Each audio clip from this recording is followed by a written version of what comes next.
Seja muito bem-vindo à nossa segunda web aula do nosso curso de atualização em fitoterapia para o tratamento das patologias inflamatórias.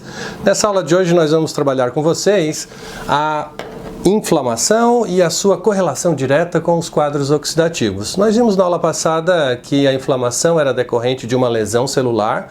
Essa lesão celular produzia uma mobilização destrutiva com a liberação dos seus conteúdos intracelulares para o meio perilesionado, e esses mediadores iniciavam então um quadro de recrutamento celular, iniciando com as populações de neutrófilos.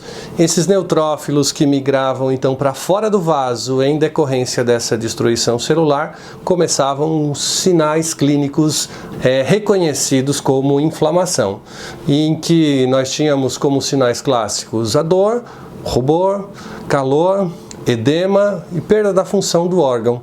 E a nível sistêmico também a geração de aumento de temperatura corporal ou febre e a produção de proteína C reativa. Mas o que nós vamos perceber é que quando existe essa mobilização inflamatória, nós sempre vamos ter associado um quadro de estresse oxidativo local.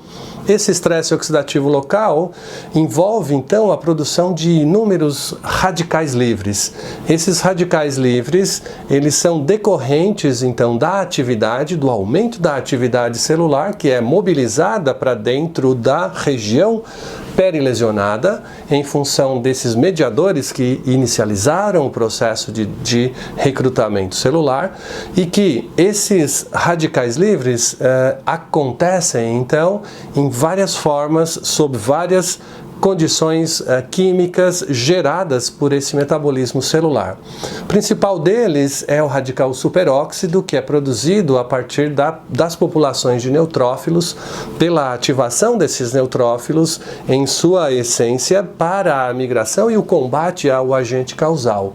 Então, esses neutrófilos que estavam circulando dentro da região vascular, eles agora são recrutados para fora do vaso em função dessa mobilização inflamatória, e a principal causa, a atividade desse neutrófilo quando ele migra para fora do vaso é, na tentativa de combater o agente causal, estimular uma proteína, uma enzima chamada mieloperoxidase, e a mieloperoxidase então, em resposta a essa transcrição de informações gênicas geradas dentro do neutrófilo, é capaz de produzir radicais superóxido. Esses radicais superóxidos, eles são complementares então a uma segunda população de radicais livres gerados a partir do metabolismo celular acelerado durante todo o quadro de evolução da inflamação. Esses outros metabólitos derivados dos radicais livres incluem, por exemplo, o óxido nítrico, produzido a partir dos macrófagos. Então, esses macrófagos ativados para um processo de segunda linha de defesa inflamatória, se reúnem com ou encontram esses radicais livres de oxigênio reativo e com ele formam uma terceira população de mediadores relacionados ao oxigênio reativo, que são o peroxinitrito. Peroxinitrito, que tem uma capacidade oxidação ainda maior do que o próprio radical superóxido.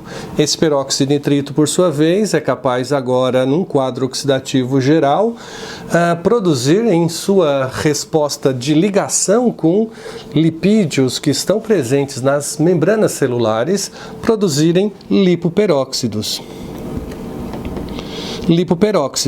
E num processo de evolução inflamatória, esses radicais livres são capazes de produzir uma série de eventos celulares, de modificações da viabilidade celular, como, por exemplo, ruptura de membrana.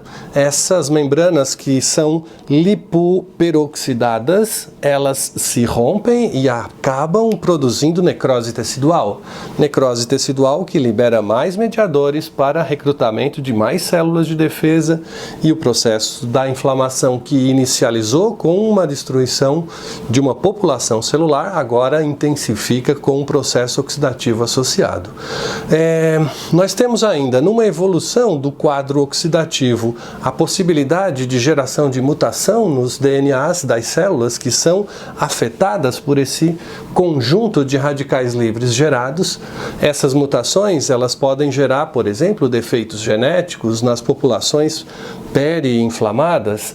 Nós podemos ter alterações de replicação dessas células, como, por exemplo, nos quadros de patologias degenerativas ou tumorais, pela modificação oxidativa do DNA nessas células, nessas populações celulares afetadas pelo estresse oxidativo. Nós podemos ter, por exemplo, oxidação ou lipídica ou proteica envolvidas nesse processo inflamatório, e aí gerando doenças degenerativas oxidativas, por exemplo, doenças neurodegenerativas como a Parkinson, Alzheimer, envelhecimento, alterações funcionais, como na distrofia muscular, em que os quadros de oxidação sempre acompanham a inflamação gerada no processo dessas doenças. Obviamente, quando nós estamos falando de produções de radicais livres, em especial do radical superóxido, nós vamos perceber que esses radicais eles são produzidos a partir de uma atividade de uma organela chamada de mitocôndria. A mitocôndria, então, é a principal unidade celular formadora desses radicais livres. E para que ela, mitocôndria, que é capaz de produzir ATP a partir do consumo de glicose e oxigênio que chegam através do vaso até essas células, nós vamos então, sempre que há um aumento da necessidade energética na célula, como no caso dos neutrófilos que são recrutados para esse processo de combate, seja para os macrófagos que também são recrutados para o processo de fagocitose, nessas células de defesa que migram então, a necessidade energética é muito maior. De onde provém essa energia? A partir então da glicose e oxigênio consumidos por essa célula, que são processados ao nível de mitocôndria. Essas mitocôndrias, então, por sua vez, uma vez ativadas com esse processo metabólico para gerar energia, elas acabam produzindo subprodutos de reação, entre eles os principais, que são os radicais livres, em especial o radical superóxido. Então, na cadeia respiratória, a própria utilização de glicose e oxigênio acaba gerando, em algum grau, radicais superóxido. Então, sempre que há um aumento do consumo energético, seja nas células de defesa, seja nas células dos tecidos perilesionados, nós sempre vamos ter um processo associado de produção de radicais livres. Esses radicais livres, eles geram então, como a gente mencionou, alterações funcionais e fisiológicas nas células capazes então de estarem relacionadas a determinados conjuntos de doenças. Para que a gente possa controlar efetivamente a produção desses radicais livres, o que na fitoterapia nós empregamos são plantas que tenham como princípios ativos um conjunto de substâncias que tenham propriedades antioxidantes.